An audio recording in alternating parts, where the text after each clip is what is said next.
व्यवसायात्मिका बुद्धि के कुरुनंदन बहुशाखा हमनंताशिच। जो इस मार्ग पर चलते हैं वे प्रयोजन में दृढ़ रहते हैं और उनका लक्ष्य भी एक होता है।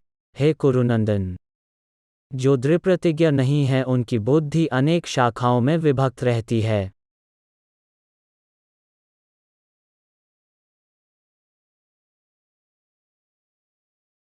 जय श्री कृष्ण।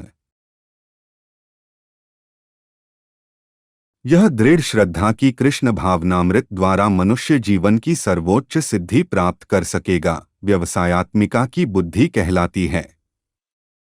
चैतन्य चरितामृत में मध्य में 22वें अध्याय में 62वें श्लोक में कहा गया है, श्रद्धा शब्दे विश्वास कहे सुदृढ़ निश्चय, कृष्णे भक्ति कैले सर्वकर्म कृत है।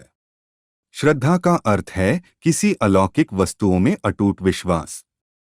जब कोई कृष्ण भावनामृत के कार्यों में लगा होता है तो उसे परिवार, मानवता या राष्ट्रीयता से बंधकर कार्य करने की आवश्यकता नहीं होती। पूर्व में किए गए शुभ अशुभ कर्मों के फल ही उसे सकाम कर्मों में लगाते हैं।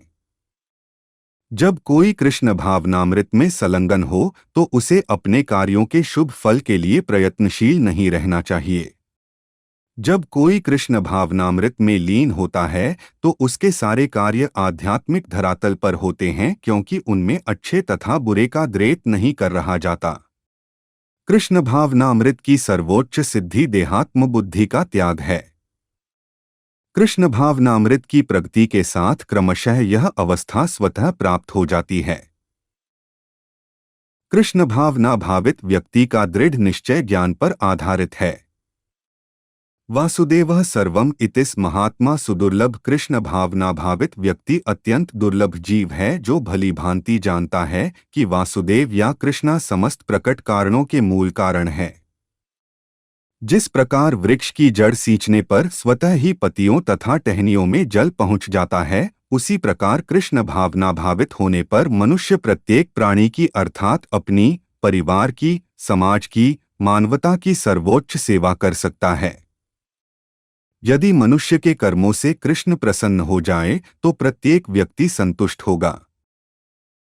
किंतु कृष्ण भावनामृत में सेवा गुरु के समर्थ निर्देशन में ठीक से हो पाती है, क्योंकि गुरु कृष्ण का प्रामाणिक प्रतिनिधि होता है जो शिष्य के स्वभाव से परिचित होता है और उसे कृष्ण भावनामृत की दिशा में कार्य करने के लिए मार्ग दिखा सकता है। अथ कृष्ण भावनामृत में दक्ष होने के लिए मनुष्य को दृढ़ता से कर्म करना होगा और कृष्ण की प्रतिनिधि की आज्ञा का पालन करना होगा। उसे गुरु के उपदेशों को जीवन का लक्ष्य मान लेना होगा। श्री विश्वनाथ चक्रवर्ती ठाकुर ने गुरु की प्रसिद्ध प्रार्थना में उपदेश दिया है, यस्य प्रसादात् भगवत प्रसादो यस्या प्रसादान्न गतिः कुतोपि ध्यायन् स्तुवंस्तस्य यशस्त्री संधय वंदे गुरोः श्रीचरणारविंदम। गुरु की दृष्टि से भगवान भी प्रसन्न होते हैं। गुरु को प्रसन्न किए बिना कृष्ण भावनामृत के स्तर तक पहुंच पाने की कोई संभावना नहीं रहती। अथ मुझे उनका चिंतन करना चाहिए और दिन में 3 बार उनकी कृपा की याचना करनी चाहिए और अपने गुरु को सादर नमस्कार करना चाहिए। किंतु यह संपूर्ण पद्धति देहात्म बुद्धि से परे सैद्धांतिक रूप में नहीं वरन व्यावहारिक रूप में पूर्ण आत्मज्ञान पर निर्भर करती है, जब सकाम कर्मों से इंद्रिय तृप्ति की कोई संभावना नहीं रहती। जिसका मन दृढ़ नहीं है वही विभिन्न सकाम कर्मों की ओर आकर्षित होता है। और इसे के साथ आज हमने दूसरे अध्याय का 41वें श्लोक का तात्पर्य देखा। अब हम कल 42वें श्लोक का तात्पर्य देखेंगे। हरे कृष्ण कृष्ण कृष्ण हरे हरे, हरे राम राम राम हरे हरे।